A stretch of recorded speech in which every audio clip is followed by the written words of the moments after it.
Chapter 9 of The Sign of the Four by Sir Arthur Conan Doyle. This recording by David Clarke, bgdavid.wordpress.com, bgcoffee.net. Chapter 9.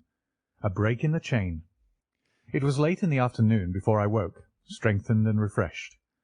Sherlock Holmes still sat exactly as I had left him, save that he had laid aside his violin and was deep in a book. He looked across at me as I stirred, and I noticed that his face was dark and troubled. "You have slept soundly," he said. "I feared that our talk would wake you." "I heard nothing," I answered. "Have you had fresh news, then?" "Unfortunately, no. I confess that I am surprised and disappointed. I expected something definite by this time. Wiggins has just been up to report. He says that no trace can be found of the launch. It is a provoking check, for every hour is of importance. Can I do anything? I am perfectly fresh now and quite ready for another night's outing." "No, we can do nothing. We can only wait. If we go ourselves, the message might come in our absence, and delay be caused. You can do what you will, but I must remain on guard." "Then I shall run over to Camberwell and call upon Mrs. Cecil Forrester. She asked me to yesterday." "On Mrs. Cecil Forrester?" asked Holmes, with the twinkle of a smile in his eyes. "Well, of course, Miss Morstan too. They were anxious to hear what happened." "I would not tell them too much," said Holmes. "Women are never to be entirely trusted. Not the best of them." I did not pause to argue over this atrocious sentiment. "I shall be back in an hour or two," I remarked. "All right. Good luck. But I say, if you are crossing the river you may as well return Toby, for I don't think it is at all likely that we shall have any use for him now." I took our mongrel accordingly and left him, together with a half-sovereign, at the old naturalist's in Pinchin Lane. At Camberwell I found Miss Morstan a little weary after her night's adventures, but very eager to hear the news. Mrs. Forrester, too, was full of curiosity. I told them all that we had done, suppressing, however, the more dreadful parts of the tragedy. Thus, although I spoke of Mr. Sholto's death, I said nothing of the exact manner and method of it. With all my omissions, however, there was enough to startle and amaze them. "It is a romance!" cried Mrs. Forrester. "An injured lady, 500,000 in treasure, a black cannibal, and a wooden-legged ruffian. They take the place of the conventional dragon or wicked earl." "And 2 knight-errants to the rescue," added Miss Morstan, with a bright glance at me. "Why, Mary, your fortune depends upon the issue of this search. I don't think that you are nearly excited enough.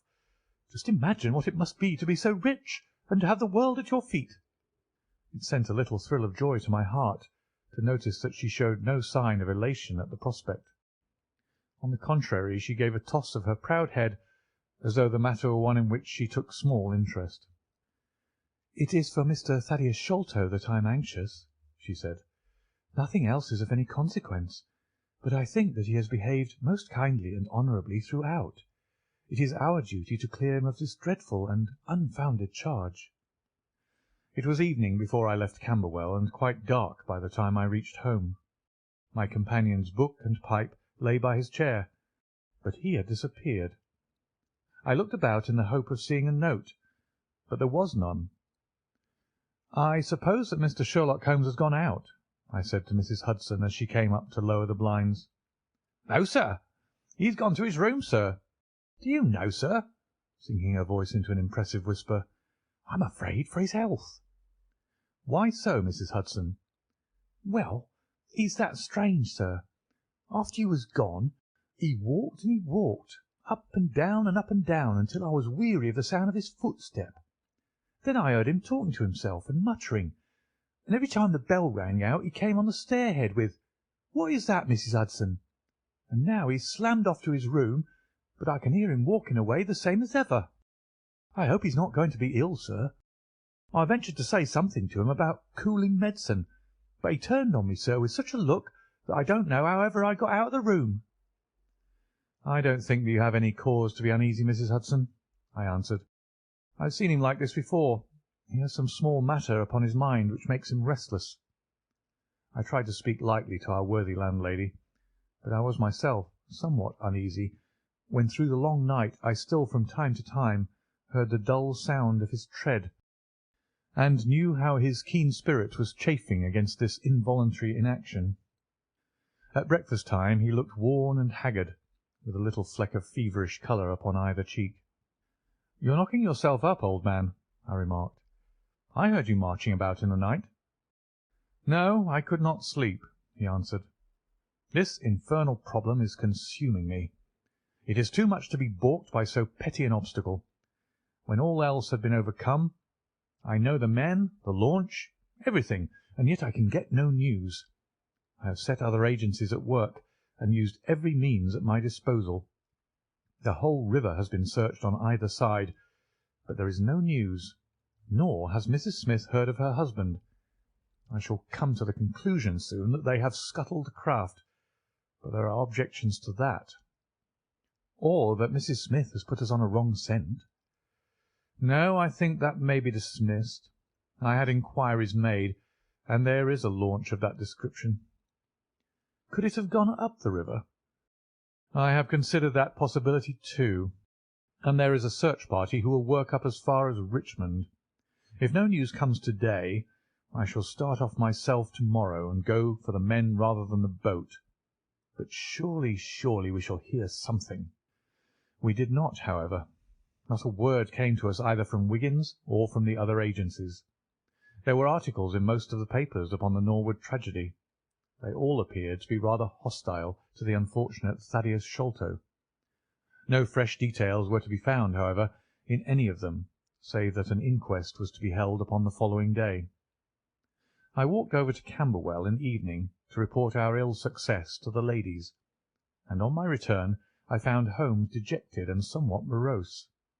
He would hardly reply to my questions, and busied himself all evening in an abstruse chemical analysis which involved much heating of retorts and distilling of vapours, ending at last in a smell which fairly drove me out of the apartment.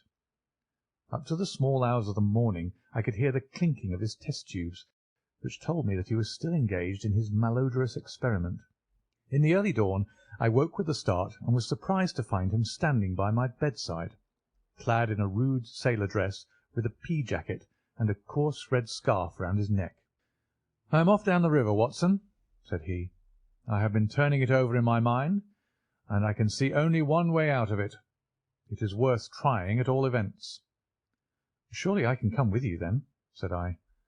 "No, you can be much more useful if you will remain here as my representative. I am loath to go, for it is quite on the cards that some message may come during the day, though Wiggins was despondent about it last night. I want you to open all notes and telegrams, and to act on your own judgment if any news should come. Can I rely upon you?" "Most certainly." "I am afraid that you will not be able to wire to me, for I can hardly tell yet where I may find myself. If I am in luck, however, I may not be gone so very long. I shall have news of some sort or other before I get back." I had heard nothing of him by breakfast time. On opening the Standard, however, I found that there was a fresh allusion to the business. "With reference to the Upper Norwood tragedy," it remarked, "we have reason to believe that the matter promises to be even more complex and mysterious than was originally supposed. Fresh evidence has shown that it is quite impossible that Mr. Thaddeus Sholto could have been in any way concerned in the matter. He and the housekeeper, Mrs. Bernstone, were both released yesterday evening. It is believed, however, that the police have a clue as to the real culprits, and that it is being prosecuted by Mr. Athelney Jones of Scotland Yard, with all his well-known energy and sagacity. Further arrests may be expected at any moment." "That is satisfactory so far as it goes," thought I. "Friend Sholto is safe, at any rate. I wonder what the fresh clue may be, though it seems to be a stereotype form whenever the police have made a blunder." I tossed the paper down upon the table, but at that moment my eye caught an advertisement in the agony column. It ran in this way: "Lost. Whereas Mordecai Smith, boatman, and his son Jim left Smith's Wharf at or about 3 o'clock last Tuesday morning in the steam launch Aurora, black with 2 red stripes, funnel black with a white band, The sum of £5 will be paid to anyone who can give information to Mrs. Smith at Smith's Wharf or at 221B Baker Street as to the whereabouts of the said Mordecai Smith and the launch Aurora. This was clearly Holmes's doing. The Baker Street address was enough to prove that. It struck me as rather ingenious, because it might be read by the fugitives without their seeing in it more than the natural anxiety of a wife for her missing husband. It was a long day. Every time that a knock came to the door, or a sharp step passed in the street, I imagined that it was either Holmes returning or an answer to his advertisement. I tried to read, but my thoughts would wander off to our strange quest, and to the ill-assorted and villainous pair whom we were pursuing. Could there be, I wondered, some radical flaw in my companion's reasoning? Might he be suffering from some huge self-deception? Was it not possible that his nimble and speculative mind had built up this wild theory upon faulty premises? I had never known him to be wrong, and yet the keenest reasoner may occasionally be deceived. He was likely, I thought, to fall into error through the over-refinement of his logic, his preference for a subtle and bizarre explanation when a plainer and more commonplace one lay ready to his hand. Yet, on the other hand, I had myself seen the evidence, and I had heard the reasons for his deductions. When I look back on the long chain of curious circumstances, many of them trivial in themselves, but all tending in the same direction, I could not disguise from myself that even if Holmes's explanation were incorrect, the true theory must be equally outre and startling. At 3 o'clock in the afternoon there was a loud peal at the bell, an authoritative voice in the hall, and, to my surprise, no less a person than Mr. Athelney Jones was shown up to me. Very different was he, however, from the brusque and masterful professor of common sense who had taken over the case so confidently at Upper Norwood. His expression was downcast, and his bearing meek, and even apologetic. "Good day, sir, good day," said he. "Mr. Sherlock Holmes is out, I understand?" "Yes, and I can't be sure when he'll be back, but perhaps you would care to wait. Take that chair and try one of these cigars." "Thank you. I don't mind if I do," said he, mopping his face with a red bandana handkerchief. "And a whisky and soda?" "Well, half a glass. It is very hot for the time of year, and I have had a good deal to worry and try me. You know my theory about this Norwood case?" "I remember that you expressed one." "Well, I've been obliged to reconsider it. I had my net drawn tightly round Mr. Sholto, sir, when pop, he went through a hole in the middle of it. He was able to prove an alibi which could not be shaken. From the time that he left his brother's room he was never out of sight of some one or other, so it could not be he who climbed over roofs and through trapdoors. It's a very dark case, and my professional credit is at stake. I should be very glad of a little assistance." "We all need help sometimes," said I. "Your friend, Mr. Sherlock Holmes, is a wonderful man, sir," said he, in a husky and confidential voice. "He's a man who is not to be beat. I've known that young man go into a good many cases, but I never saw the case yet that he could not throw a light upon. He is irregular in his methods, and a little quick, perhaps, in jumping at theories, but on the whole I think he would have made a most promising officer, and I don't care who knows it. I've had a wire from him this morning, by which I understand that he has got some clue to this Sholto business. Here is the message." He took the telegram out of his pocket and handed it to me. It was dated from Poplar at 12 o'clock. "Go to Baker Street at once," it said. "If I have not returned, wait for me. I am close on the track of the Sholto gang. You can come with us tonight if you want to be in at the finish." "This sounds well. He has evidently picked up the scent again," said I. "Ah, then he has been at fault too," exclaimed Jones, with evident satisfaction. "Even the best of us are thrown off sometimes. Of course this may prove to be a false alarm, but it is my duty as an officer of the law to allow no chance to slip. But there is someone at the door.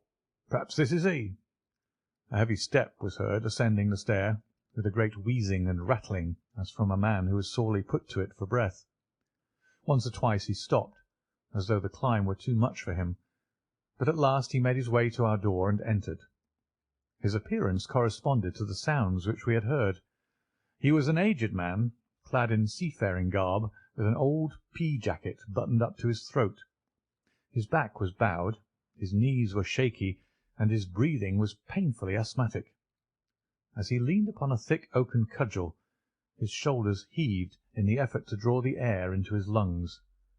He had a coloured scarf round his chin, and I could see little of his face save a pair of keen dark eyes, overhung by bushy white brows and long grey side-whiskers.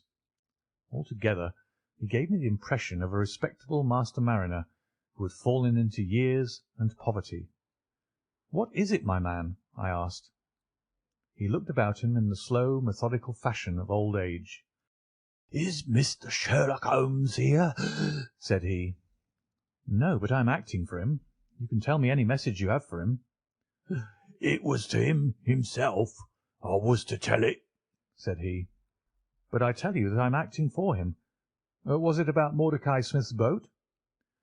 "Yes. I knows well where it is, and I knows where the men he is after are, and I knows where the treasure is. I knows all about it." "Then tell me, and I shall let him know."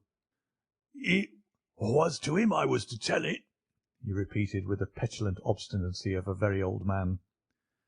"Well, you must wait for him." "No, no, I ain't going to lose a whole day to please no one. If Mr. Holmes ain't here, then Mr. Holmes must find it all out for himself. I don't care about the look of either of you, and I won't tell a word." He shuffled towards the door, but Athelney Jones got in front of him. "Wait a bit, my friend," said he. "You have important information, and you must not walk off. We shall keep you whether you like it or not until our friend returns."